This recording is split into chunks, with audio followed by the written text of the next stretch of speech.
নজর রাখবো খড়দার দিকে। খড়দায় নাবালিকাকে যৌন হেনস্থার অভিযোগ সামনে এসেছে। মেসেজ করে কুপ্রস্তাবের অভিযোগ। প্রতিবাদ করায় সেই নাবালিকার মাকে মারধর করা হয়।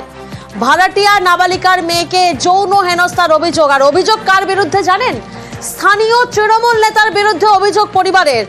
প্রতিনিধি সুবীর এই মুহূর্তে আমাদের সঙ্গে রয়েছেন, সরাসরি সুবীরের থেকে জানবো।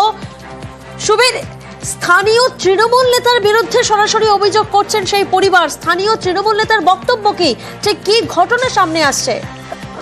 দেখো, তোমাকে জানিয়ে রাখি, রহরা থানার অন্তর্গত খড়দহ সারদাপল্লী এলাকা, সেই এলাকাতে রাজু পিয়ারা, সেই রাজু পিয়ারা তৃণমূল নেতা, তার বাড়িতে কিন্তু ভাড়া থাকতো নাবালিকা এবং তার মা।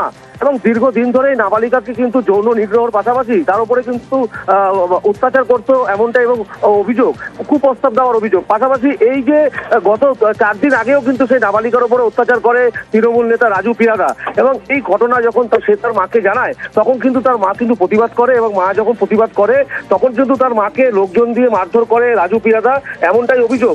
এবং এই ঘটনাকে কেন্দ্র করে যথেষ্ট চাঞ্চল্য তৈরি হয় এলাকায়, এবং তারা এতটাই আতঙ্কিত যে তারা এলাকায় থাকতে পারছে না। এবং রহরা থানায় এই তৃণমূল নেতা রাজু পিয়াদার নামে কিন্তু অভিযোগ দায়ের করা হয়েছে।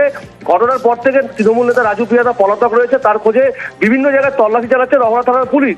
এবং তোমাকে এটাও জানিয়ে রাখি, তৃণমূল নেতার কিন্তু ফোন সুইচ অফ, তিনি কোথায় রয়েছেন তাকে খুঁজছে রহরা থানার পুলিশ, এবং বিচারের আশায় নাবালিকা এবং তার মা প্রশাসনের দিকেই তাকিয়ে রয়েছেন। বেশ, ফেসবুকে মেসেজ করেছিল, তুই ফোন কর, আমার সদরহাটি বাড়ি আছে, তুই আর আমি মিলে ঘুরে আসি। ওনার ওয়াইফ ছিল না তখন, বাপের বাড়ি গেছিল।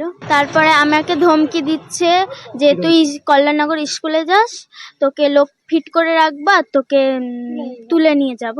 এর আগে আরেকবার করেছিল, বলা হয়েছিল ওনাকে, ওনার ওয়াইফকে গিয়ে বলা হয়েছিল। ওনার ওয়াইফ বলছে আমার স্বামী এটা করতেই পারে না। তারপরে আমার মা ফের বলেছে, তারপরে বলছে ঘরটা ছেড়ে দাও, আমরা খারাপ, আমাদের ঘরে থাকতে হবে না, ছেড়ে দাও ঘরটা।